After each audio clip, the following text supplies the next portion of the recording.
Hello PT aspirants, this is Sonal Dhawan from Insignia Overseas, #Sonal PT Zone, and hope all of you are doing great for your PT and IELTS exam.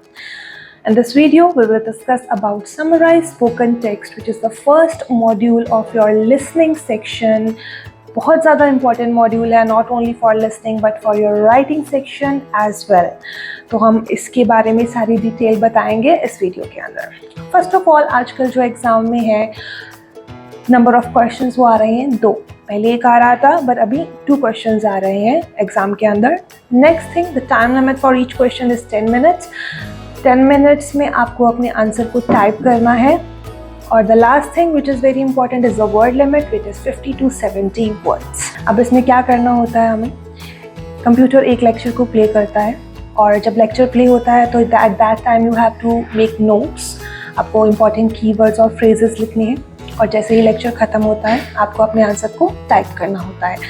You have to write down the summary basically. उस summary को लिखने के लिए most of the institutes क्या करते हैं, वो provide करते हैं templates. Templates are very very important for summarise spoken text. अब इसमें मुझे कुछ चीज़ें आप लोगों के साथ डिस्कस करनी है. सबसे पहले, टैम्पलेट आप कोई भी यूज़ कर सकते हैं, इसमें कोई दिक्कत नहीं रहेगी.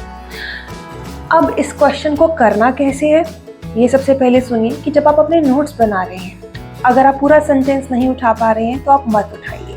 आप इम्पॉर्टेंट कीवर्ड्स उठाइए, आप इम्पॉर्टेंट फ्रेजेस उठाइए. आपको पूरा सेंटेंस उठाने की ज़रूरत बिल्कुल भी नहीं है और लेक्चर में से हर चीज़ उठाने की ज़रूरत नहीं है. इट माइट बी पॉसिबल कि लेक्चर के अंदर हमें 20 थिंग्स अलग अलग बताई गई हैं, हमें शायद 15 ही समझ में आए और हो सकता है हम 12 ही लिख पाएँ और अपने आंसर में शायद हम 8 to 9 ही सेट कर पाएँ. It's okay. सब कुछ लिखने की ज़रूरत नहीं है. We have to write down the summary.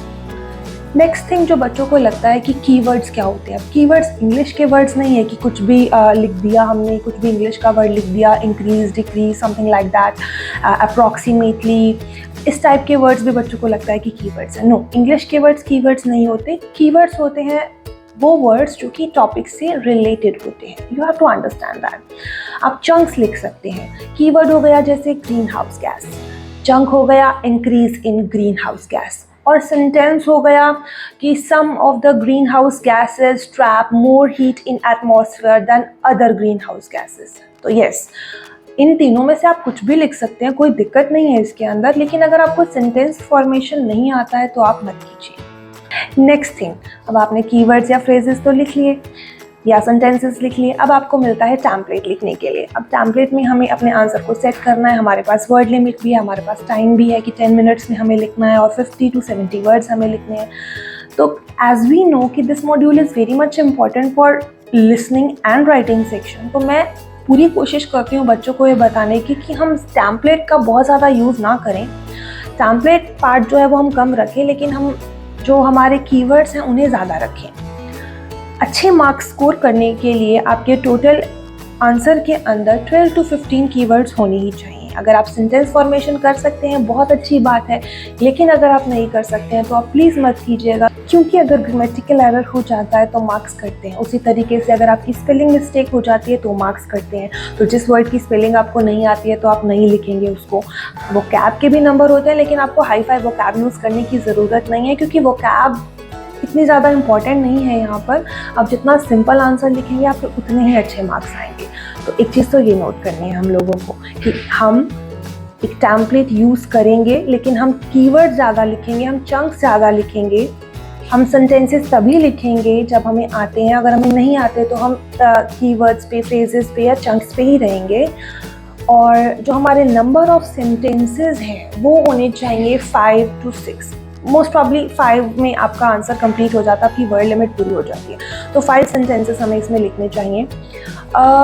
हम एक बात इसमें नोटिस करें कि हर एक सेंटेंस के अंदर हमें 2 या 3 कीवर्ड्स लिखने चाहिए, ना 1 लिखें ना 4 लिखें. अगर आप 1 लिखेंगे तो वो आपकी वर्ड लिमिट कंप्लीट नहीं हो पाएगी, और अगर आप 4 लिखते हैं तो इट माइट बी पॉसिबल कि आप ग्रामेटिकल एरर कर दिया. अगर आपने ग्रामेटिकल एरर कर दिया फिर लिसनिंग में भी मार्क्स कटेंगे और राइटिंग में भी आपके नंबर डिडक्ट होंगे. तो वो मत कीजिए. आप इस चीज़ों का बहुत अच्छे से ध्यान रखना है आपने. Template, grammar, spelling, keywords, hi fi vocab नहीं चाहिए. फ्रेजेस यूज़ कीजिए. आप सेंटेंस फॉर्मेशन मत कीजिए अगर आपको नहीं आती है. ये इन सब चीज़ों का आप अच्छे से ध्यान रखिए. नेक्स्ट थिंग जो हमारे पास है that is your word limit which is 50 to 70 words.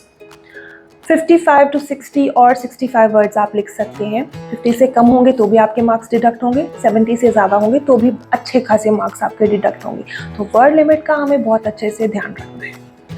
Next thing which is very important कि अब मैंने आपको बताया कि ईच क्वेश्चन को जो हमें मिलता है टाइम वो 10 मिनट्स मिलता है। इसका मतलब ये नहीं है कि अगर एक क्वेश्चन को मैंने 7 मिनट्स में कंप्लीट कर लिया है तो नेक्स्ट क्वेश्चन के लिए मुझे 13 मिनट्स मिल जाएंगे। ईच क्वेश्चन 10 मिनट्स ही मिलेंगे हमें। तो आप अच्छे से अपने टाइम को मैनेज कीजिए और फिर अपना आंसर टाइप कीजिए। This is very important. इन सब चीज़ों का आपको बहुत अच्छे से ध्यान रखना है। And there are some rules which you have to follow while typing your answer, and the first one is avoid कीजिए abbreviations को, फालतू की इंफॉर्मेशन मत डालिए, बाहर से कुछ मत डालिए, और पर्सनल प्रोनाउंस का यूज़ मत कीजिए उसके अंदर, एग्जाम्पल्स बहुत ज़्यादा यूज़ मत कीजिए, और इंटेरोगेटिव सेंटेंसेस का यूज़ नहीं करना है हमें। Overall, in conclusion, as a result, ये वर्ड्स हमें यूज़ नहीं करने, क्योंकि ऑलरेडी हम एक कंक्लूजन ही दे रहे हैं। समरी मीन्स कंक्लूजन, तो एक कंक्लूजन में एक और कंक्लूजन नहीं देंगे हम लोग।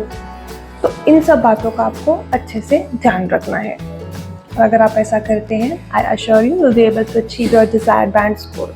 Thank you.